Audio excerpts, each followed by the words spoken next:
Limbdi શિવશક્તિનગર 2 ambulance કીચડમાં ફસાતા વિસ્તારમાં રહેતા રહીશોમાં ભારે રોષ ફેલાઈ જવા પામ્યો।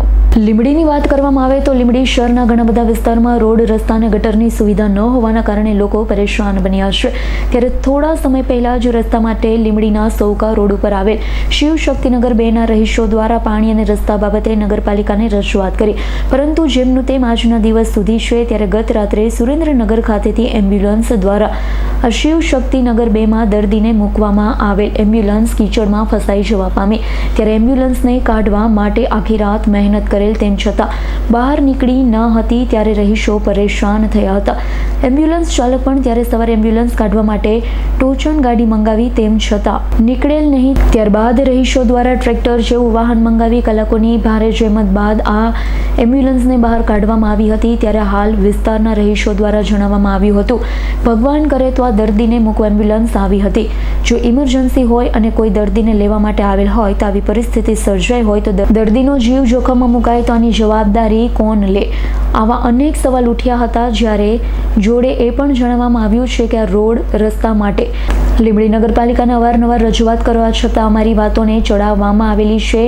એવો પણ આક્ષેપ કરવામાં આવ્યો છે કે અમારા રોડની ગ્રાન્ટ પણ આવી ગયેલી છે પણ વાપરતા નથી। સંપૂર્ણ વિગત આ બનેલ ઘટના સ્થળેથી જાણવા મળી હતી। ત્યારે હકીકતમાં વિડીયોમાં સ્પષ્ટ દેખાઈ રહ્યું છે કે આ શિવશક્તિનગર 2ની હાલત ખૂબ જ દયનીય ખરાબ હાલત છે, કેમ કે વિડીયોમાં જોઈ રહ્યા છો કે ચાલીને જવું હોય તો પણ વિચાર કરવો પડે તેવી પરિસ્થિતિ જોવા મળી રહી છે। ત્યારે આ વિસ્તારના રોડને લઈ મહિલાઓ દ્વારા રોષ ઠાલવવામાં આવ્યો છે। સિસ્ટમ ઉપર અનેક સવાલ અને રોષ ઠાલવવામાં આવ્યા છે। ત્યારે હવે જોવાનું રહ્યું છે કે તંત્ર ક્યારે જાગશે, આ વિસ્તારના લોકોની માંગણી પૂરી થશે ખરા? આવા અનેક સવાલ હાલ વિસ્તારના રહીશો ઉઠાવી રહ્યા છે। લીલાબેન જગાભાઈ મેર શું થયું છે? આ એમ્બ્યુલન્સ કાલ રાતે દર્દી લેવા આવ્યું તું અહીંયા ખૂતાની બરોબર આ માણા મરી જાય તારા એમ્બ્યુલન્સ નીકળે તો આ બધા છૂટીને આવ તો શું કામનું? કોઈ આ જવાબ દેતા નથી। અમે 2 વખત મ્યુનિસિપાલિટીએ ગયા, ટોળું માણા, આ બધા મજૂરિયા માણસ છે બરોબર, દાડિયું પાડીને બધા ઘરે ગયા, 40 રૂપિયા ભાડું ભરી તો એમની ફરજ નથી આવવાની। તો આ વરસાદ આવ્યો એમ્બ્યુલન્સ ખૂતાની એમાં માણા મરી જાય તો કોણ જવાબદારી લેશે? મત નહીં આપતા હોય મત તો બધાને એની માના લોઠા મત લઈને વ્યાજ આવે છે, એની માના વાત ભલે ગાળું દઉં છું, જેને સાંભળવાની સાંભળે, જા મોકલી મોકલી, મને કોઈની બીક નથી બરોબર। તારે તો પૈસા લાગવા આવે છે, હાલો આમ કરશું તેમ કરશું, ત્યાં ગ્રાન્ટ નથી તો છૂટી લેવા આવે છે। 4 વાર નગરપાલિકા જેમને કે અત્યારે ગ્રાન્ટ નથી તો છૂટવાની શું જરૂર? ઘરે પડ્યા રહેતા તો બરોબર।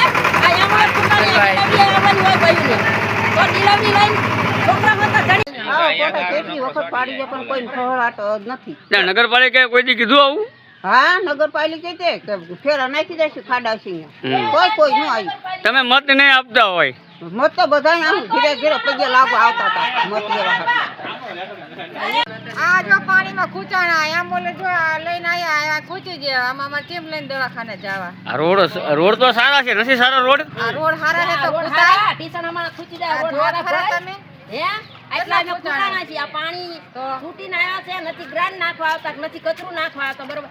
અમારે આ બયુને ડિલિવરી કરાવવાની હોય તો રસ્તામાં ડિલિવરી થઈ જાય ને બાળક મરી જાય ને બે મરી જાય, અમે 2 દામ તો જ્યાં તો કોઈ આવતા નથી બરોબર। કોને રજૂઆત કરી? રજૂઆત કોને કરી? રજૂઆત અમે ચા ઓલા નગરપાલિકામાં